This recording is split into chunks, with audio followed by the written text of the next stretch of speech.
তো এতক্ষণ ধরে কিন্তু আপনারা সেই ইস্যুগুলো যেই বিষয়ে কনফ্লিক্ট হয় অলরেডি জেনে গেছেন। আমার এগুলো নিয়ে ব্যাখ্যা করার জন্য আমি আসলে দাঁড়াইনি। আমি এখানে দাঁড়িয়েছি এতক্ষণ ধরে যেই ইস্যুগুলো আপনারা শুনলেন সেগুলোকে আমরা একসাথে করব। যেমন একটি গল্প আছে না, যে সেই 6 অন্ধ ব্যক্তি একটি হাতি দেখেছিল, তারা কিছু দেখতে পায় না। একজন যে হাতির দেহটি ধরেছিল সে বলেছিল যে হাতি হচ্ছে দেয়ালের মতো, আরেকজন লেজ ধরেছিল সে বলেছিল হাতি হচ্ছে দড়ির মতো, আর যিনি হাতির সুরটি ধরেছিল সে বলেছিল বল্লমের মতো। তো আমরা এখন এই প্রতিটিকে আলাদা আলাদা ব্যাখ্যা না করে আমি সামগ্রিকভাবে অন্ধ না হয়ে চোখ খুলে এই সুপারিশগুলোকে একটু একসাথে করে আপনাদের কাছে উপস্থাপন করতে চাই। প্রথমত, এটি ব্যক্তি জীবনে ব্যক্তিগত লেভেলে কি সংস্কারের কথা বলা হলো যে আমার দেহ আমার সিদ্ধান্ত, ব্যক্তি জীবন। তার মানে কি আমি যা খুশি তাই করতে পারি, আমি বিবস্ত্র হয়ে বাইরে যেতে পারি। যদি এটাকে অধিকার মনে করেন তাহলে যখন আমি হিজাব পরি তখন আমাকে পরীক্ষা কেন্দ্রে বাধ্য করা হয় নেকাব খুলতে, তখন আমার সেই অধিকারটি কোথায় গেল? এটি নিয়ে কিন্তু আমার কমিশন কিছুই বললেন না। এবং এই ব্যক্তি জীবনে স্বেচ্ছাচারিতাটাকে তৈরি করার পর তারা হাত দিলেন পারিবারিক পর্যায়ে, সমাজের সবচেয়ে ক্ষুদ্রতম ইনস্টিটিউশন। কি হলো যে মানে পুরুষকে করা হলো আমার প্রতিপক্ষ। এবং আইডিয়াটাও কিন্তু সুন্দর, পুরুষের ক্ষমতা ভাঙবো, সম অধিকার আনবো। কেন আমাদেরকে পুরুষের প্রতিপক্ষ করে দিলেন? আমরা তো ক্ষমতা ভেঙে আনতে চাই নাই, আমরা তো একে অপরের পরিপূরক ছিলাম। এবং কি হলো, বলা হলো যে ম্যারিটাল রেপ একটি বিষয়, যে শব্দটিকে এখন বলা হচ্ছে। এবং আমি বিনয়ের সাথে বলছি, ঘটনাটি কিন্তু সত্যি সত্যি সমাজে কোনো কোনো ক্ষেত্রে আছে। বিষয় হচ্ছে যারা এটি করছেন, যে পুরুষ এটি করছেন, তিনি কিন্তু মানসিক বিকারগ্রস্ত, তার যেমন চিকিৎসা দরকার। এবং ফিজিক্যালি অ্যাসাল্ট যখন মহিলারা হন তারা কিন্তু অবশ্যই নারী নির্যাতন মামলায় যেতেই পারেন। তাহলে ফৌজদারি মামলা কেন? একটি দাম্পত্য জীবন ধ্বংসের দিকে নেওয়ার জন্য এটা যথেষ্ট। এবার চলে আসি হচ্ছে যে শিক্ষা ব্যবস্থা। শিক্ষা ব্যবস্থার আগে আমি একটু সম্পদ নিয়ে বলতে চাই, এটিও তো পরিবারের ইস্যু।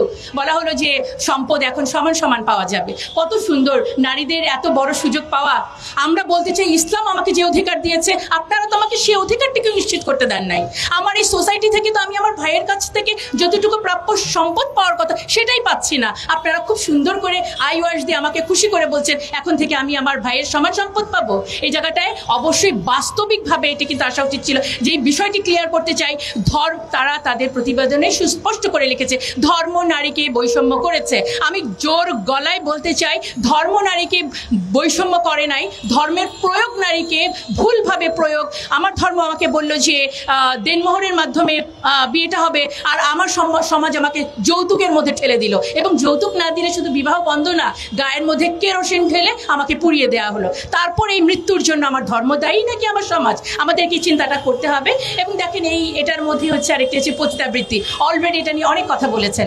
এবং আপনি আমাকে আমার দাম্পত্য সম্পর্কের মধ্যে সংঘাত বাড়ালেন, আমার ভাই এবং আমার বাবার সাথে সম্পর্কে সংঘাত জড়ালেন, এবং পতিতাবৃত্তিকে করে দিলেন উন্মুক্ত। তখন এই যে কিছুক্ষণ আগে আমাদের আরো অন্যান্য বক্তারা বলেছেন, স্বামী তখন এই ফৌজদারি মামলা এড়ানোর জন্য কিন্তু যাচ্ছে কোথায়? পতিতালয়ে। আমার অনেক ছাত্রীকে আমরা কিন্তু অনেক হোটেলে এই ধরনের সম্পর্কে দেখতে পাই যেখানে পুলিশ তাদেরকে গ্রেফতার করছে।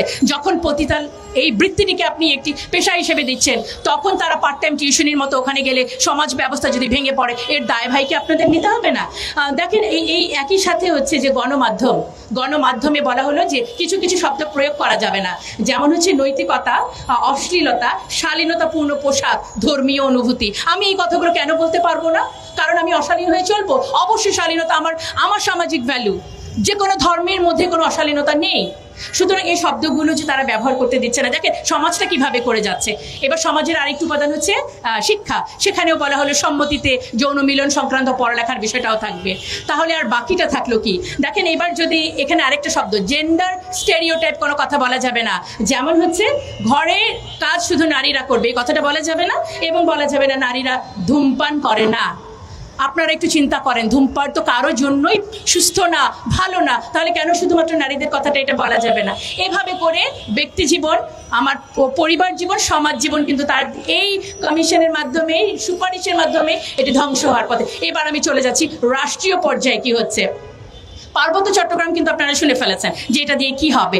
এছাড়া আরো যেটি বলা হয়েছে যে আন্তর্জাতিক যত সনদ আছে, যা মানে আপনার সিডো এবং পিএফ এ যত সনদ হয়, এগুলোকে আমাদের পার্লামেন্টে পাশ করে দিতে হবে।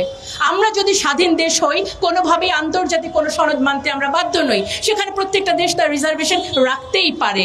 সেই আন্তর্জাতিক সংস্থার সনদ আমরা এভাবে করে মেনে নিব যারা মানবাধিকারের নামে অমুসলিমদের সমর্থন করে এবং ফিলিস্তিনের মতো জায়গায় যখন এভাবে মৃত্যু হচ্ছে যে সংস্থা চুপ করে থাকে, আপনারা তাদের প্রেসক্রিপশন যদি বাস্তবায়ন করতে বলেন অবশ্যই আমাদের অবস্থান এটার বিপক্ষে। আমাদেরকে আমি পুরো বিষয়টাকে হাতি দেখার মতো একসাথে দেখার মতো কেন বললাম, কারণ হচ্ছে এটি একটি পাশ্চাত্য প্রেসক্রিপশন মানে ইমপ্লিমেন্টেশনের একটি ছক।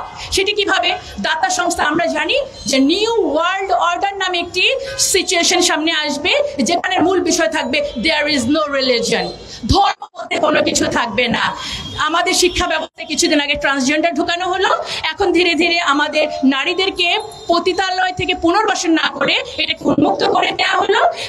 মানে সমাজ ভাঙা রাষ্ট্র এবং পরিবার ভাঙা মিলে কি হলো, একেবারে রাষ্ট্রটাই একেবারে ধ্বংসের দিকে চলে গেল। এবং জুলাই আন্দোলনের যে ফল পাওয়ার জন্য আমরা এখানে আরো একবার দাঁড়িয়েছি, বারবার দাঁড়িয়েছি।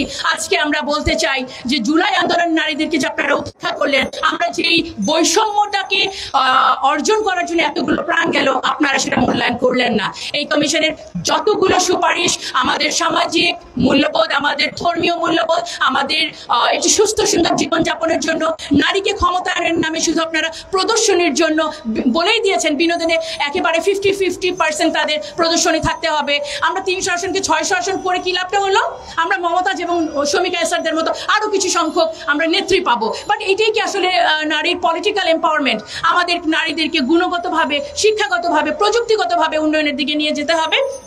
এবং এই যে আন্তর্জাতিক যে পায়তারা যে একটি দেশকে ধর্মর একটি ইস্যু ধরে এবং ধর্মীয় মূল্যবোধকে শেষ করে নারী পুরুষকে প্রতিপক্ষ বানিয়ে পরিবারগুলো ভেঙে সমাজ ভেঙে একটি রাষ্ট্রকে একেবারেই মুসলিম রাষ্ট্রগুলোকে যেভাবে করে শেষ করা হয়, আমি যেই আমাদের যে বর্তমানে ডক্টর ইউনূস আমাদের অত্যন্ত শ্রদ্ধেয়, তিনি যেভাবে দেশের হালটি ধরেছেন, আমি এই মুহূর্তে মনে পড়লো যে নারীদেরকে আমরা ক্ষমতায়ন করতে চাই। গত পার্লামেন্টে আমরা কি দেখলাম?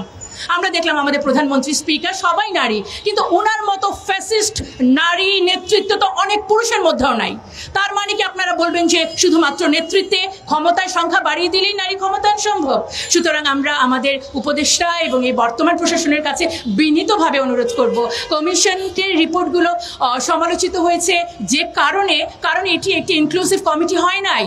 90% মুসলিমের দেশে, এখানে অবশ্যই ইসলাম সম্পর্কে বিশেষজ্ঞ কারো থাকা উচিত ছিল এবং তারা বলেছেন এই রিপোর্টটি একটি কিছু সংখ্যক মানুষের জন্য। সুতরাং আমরা আজকে দাঁড়িয়েছি, কোনো কমিশনের রিপোর্ট শুধুমাত্র কিছু সংখ্যক মানুষের জন্য হতে পারে না, নারীর জন্য রিপোর্ট সেটি হবে যেটি সার্বজনীন। এবং আমি আমাদের আবার এই প্রশাসনকে বিনীতভাবে অনুরোধ করতে চাই, একটি সর্বজন গৃহীত কমিশনের মাধ্যমে এবং কোনো ধরনের বৈষম্য তৈরি না করে, সমাজকে অস্থিতিশীল না করে, আমার রাষ্ট্রকে যদি এগিয়ে নিয়ে যেতে চান, নারীর পার্টিসিপেশনকে যদি সত্যি আপনারা মূল্যায়ন করতে চান, তাহলে আরেকটি কমিশন করে এবং সত্যি সত্যি আমাদের সুন্দর কিছু গুণগত মান উন্নয়নের জন্য সুপারিশ করবেন। জি, ধন্যবাদ সবাইকে।